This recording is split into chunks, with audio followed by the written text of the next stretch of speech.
Welcome back to another episode of the Girl Boss Brand Podcast. I'm your host, Satara Brown, and every week I'm taking you behind the scenes of what it really takes to bet on yourself. Welcome back to another episode of the Girl Boss Brand Podcast. Another week. I want to switch things up a little bit from now on. When I say welcome back, I really want to hear Mace, welcome back. And I just want to switch the vibes up a little bit, just a little bit. So this is technically my 11th episode. 11th episode. They say that podcasts don't make it past episode 10. So shout out to us. The audience cheers in the background for making it here. And just in my mind and thinking about everything, I realized that I was taking advice from someone about my podcast that doesn't even have a podcast. You know, someone was telling me how formal it needs to be and how planned out and things of that sort. And if you know me, I am a planner, but I am also a hot mess. I am literally all over the place in a good way. It's like I have an organized mess. And when I was watching the videos from the last 4 episodes with the cue cards, I was like, okay, the cue cards are cute. First of all, those cue cards were actually gift cards, $5 off gift cards for the Girl Boss brand that I had last year. And I felt like I was reading off of the cue cards and that it wasn't as authentic as I wanted it to be. So here we are starting over again. So bear with me. We are here at Creative Studio 321 in Cornwall, New York.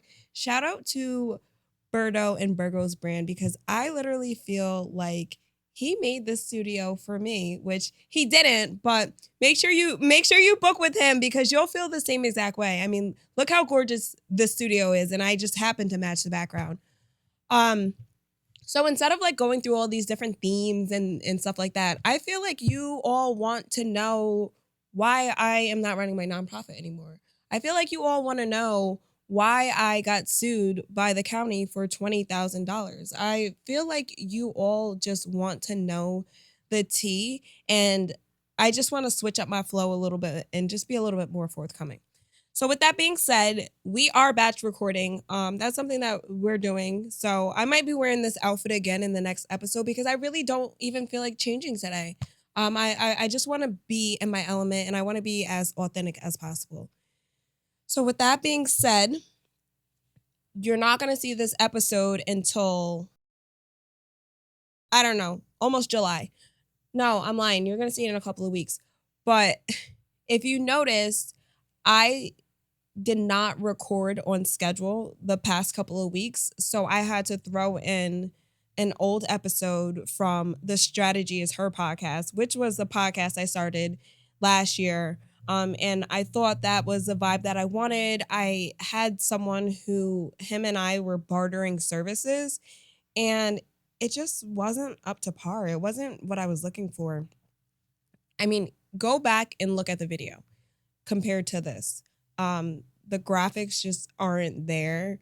It just didn't give soft girl, and the quality wasn't there. So I just wanted to be honest about why we threw that episode in. It was because we want to be consistent, but I had nothing else because my schedule was so busy that I just had no time to record.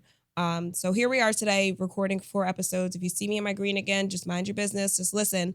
And if you're listening on Spotify or Apple Podcasts, make sure you visit our YouTube channel, The Girl Boss Brand, and subscribe. We only have 22 subscribers, and I need to make it to 1,000 so that I can get monetized. And also, I would like to know in the comments on YouTube whether you like this version of the podcast or the past 8 episodes. So yeah, let's get into it. I'm not going to be giving you guys homework anymore. I'm not going to be telling you what the lesson of the week is. You're going to decipher all of that through just me talking and just me just authentically sharing my stories and what's going on in my life. So I graduated with my second master's degree a couple of weeks ago, and there's a whole backstory on the relationship between my father and I. At one point growing up, my dad was my superhero. Him and I were very close. And then there became a point in time where I just feel like he broke my heart and he let me down. And that's something for another time. But with that in mind, my mom passed away 2 years ago, and me and my dad, like, I literally tried to kill my dad. He got an order of protection against me. I was kicked out the house. I was homeless. I had nowhere to live. I had to go back to my mom's neighborhood apartment. I mean, not neighborhood, childhood apartment in the projects in the city. It was a big thing. With that being said, my father and I have sort of reconciled since then. And after I graduated, my dad started seeing that I actually have clients and like I am doing this entrepreneur thing. And he said to me, "Oh, I guess all of your degrees are actually paying off." And I'm thinking about that because I think that was his way of saying good job. Um, and for me, life has been feeling heavy lately. I feel aligned in that I'm walking in my purpose every single day. I wake up and I feel like I'm literally living a dream, and I'm so grateful. But at the same time, and I said this in past episodes, sometimes things feel a little misaligned, right? And we talked about cleaning out our closet, which honestly, that second closet of mine, it's an organized mess. It's still not clean. Like, why are we still talking about this? But that just shows the journey that it's gonna take some time. And sometimes you get started and then you have to take a pause or readjust or rearrange things. Right now, I have everything organized, but I have to do all of my laundry. So you still can't open my closet door. I mean, you can, but it's gonna be a mess. Like clothes are probably gonna fall out the door. I don't even want to lie to you guys and say that I'm gonna have this done in 2 weeks because life it's just been lifing, and I feel like we can all relate to life lifing in some type of way, and us walking in our purpose on one end and pulling it being pulled in a different direction on another end.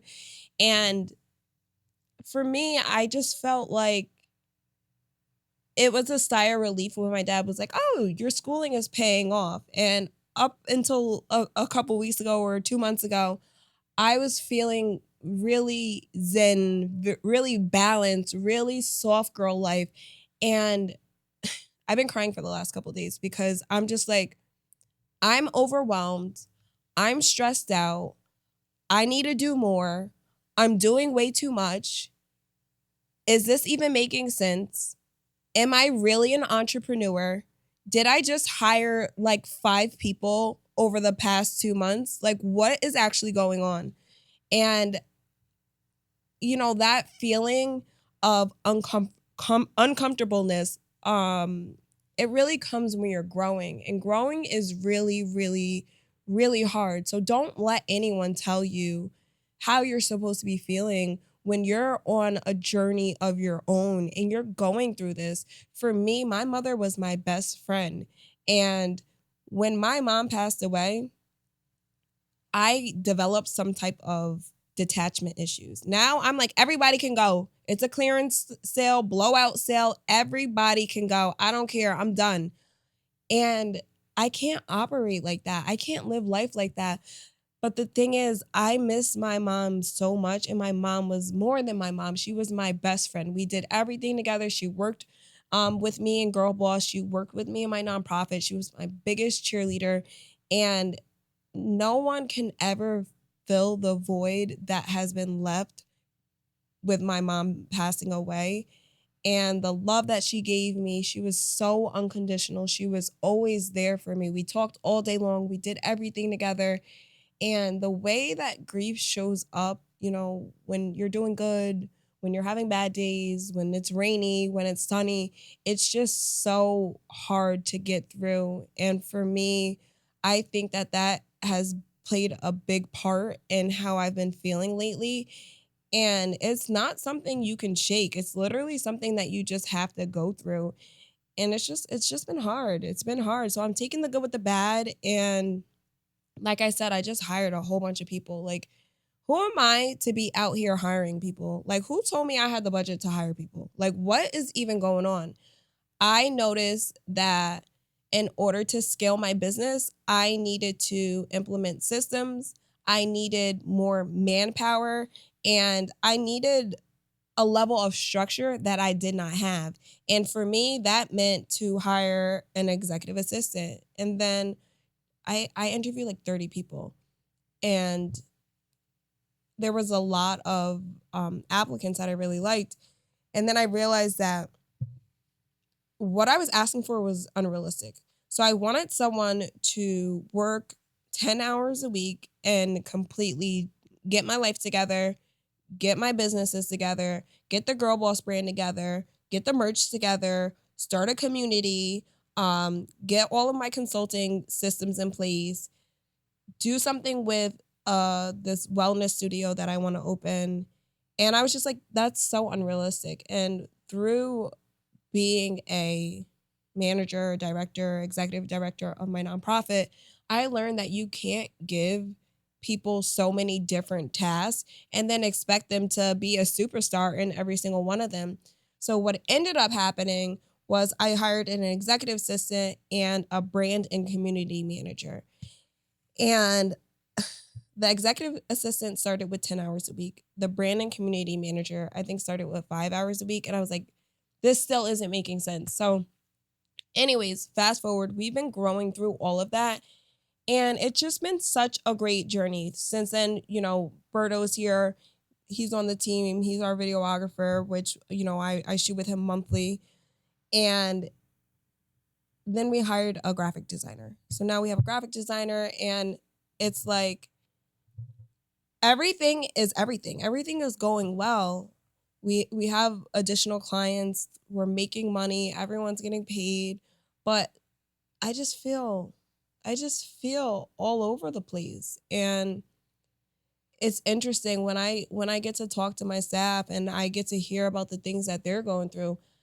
It's kind of like a sigh of relief, because when you're going through something, you feel like you're going through it in silo. Like when my mom was dying, I felt like no one on earth knows how I feel, because they did not lose their mom. There's a million other people in the world who have gone through it, who have lost their mom, who have lost their children, who has lost their best friends.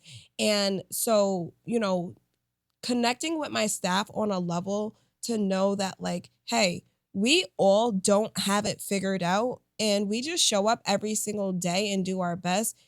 It gave me security that I'm doing the right thing. And no matter what the day looks like, no matter, what the storms that no matter what storms come about, I'm headed on the right path, and it's not meant to be easy. And in life, there's always going to be different challenges. There's always going to be new obstacles. Like they say, new heights require new versions of you, or I'm saying the saying wrong, but now that I have all the staff in place, I feel how I felt at a earlier time in my life. Like I feel like I no longer have a work-life balance. I feel like I'm just work, work, work, work, work. And for me, I took a self-care day yesterday and I went to the spa and I was there all day long and I got a treatment and it was just so amazing. And I felt so good. I was like in the sauna. No, not the sauna. I was in like the clay room. I was, 150 degrees, 180 degrees. Then I was in the ice room and I felt so good. Oh, I keep hitting the mic. But when I got back home, I felt how I felt prior to going to the spa. And I feel like I'm trying to shake this feeling. The old version of me, I would have just like got on a plane and went on vacation. But I have so much work to do right now that I can't even do that.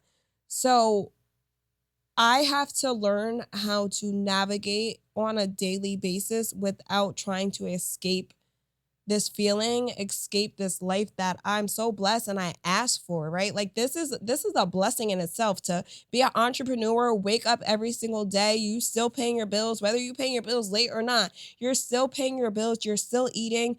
It's a big accomplishment in itself. And you have to think about 5 years ago, even a year ago. I just quit my job, not even a year ago, wanting the freedom that I have. So I have to wake up every single day and, conduct myself with gratitude, be grateful, and just keep going. So instead of escaping my reality that I prayed and I wish for, I really need to honor myself, honor God, and show that I'm grateful for what I have by stewarding it the right way at all times. So I'm still stressed out. I'm telling myself that I am going to work all weekend, which I just said I don't have a balance. So I probably need to rest a little bit, but rest can't, for me, it can no longer look like I'm in my bed 75% of the day and I'm only working 25%. And then I try to go to work out and then there's no percent of me left. So I am trying to navigate this new life and really put myself forward and make sure that I'm not neglecting myself, because in the past I have been so selfless that I just gave everything to everyone and I had nothing left to pour into me. And when I would go on vacation, it would be like, okay, I'm doing this for myself, but it really was just like it was like looking for a quick fix that lasted for a short period of time, and it wasn't something that had any type of longevity. So I am like, and I wouldn't even say I'm soul searching, but I'm like searching for a balance in my life. Um, and a lot of it comes down to having systems. And in order to take in the volume of clients that I want to have that are reaching out to us, systems is the most important thing, because I cannot be everything to everyone. I cannot do everything on my own. I have to be able to delegate. I have to create SOPs for different processes and things of that sort. And I need to really, I'm in a spot right now where I literally, like, this is like life or death. Either I'm going to make it or I'm not. And I don't have the luxury of being able to mess up. Does that mean that there won't be some bumps along the line? That doesn't mean that. What it means is that I have to keep my head down and stay on my grind, because I have to make this work, because my life literally depends on it. When my mom was alive, I was like, oh, I don't care if I break my lease. I could go back to my mom's house. I don't care if I quit this job. I could go back to my mom's house. I no longer have that security blanket, and it's just me. Like, so this is all or nothing, literally. So here I am. I didn't even want to come shoot today. I like make up all these excuses in my mind, like, oh, I gotta go help this client. If I was at home, I wouldn't be helping the client. So I was like, another excuse was, oh, I have a bad attitude. I came in, Berto, he made the studio perfect just for me. It lightened up my day. It cleared my attitude. It changed my mood. We got to talking before this episode, and it's like, all right, you ready to get to work? And here we are. So surround yourself with people who get you, and being an entrepreneur, it's so hard. Like, sometimes I see Berto's up at like 4 a.m. and I'm like, yeah, that's my bro. Like, he's up, I'm up. Like, it's a grind, right? So you have to find your community. And that's what this podcast is all about. So stay tuned for another episode of the Girl Boss Brand podcast, and I'll see you next week.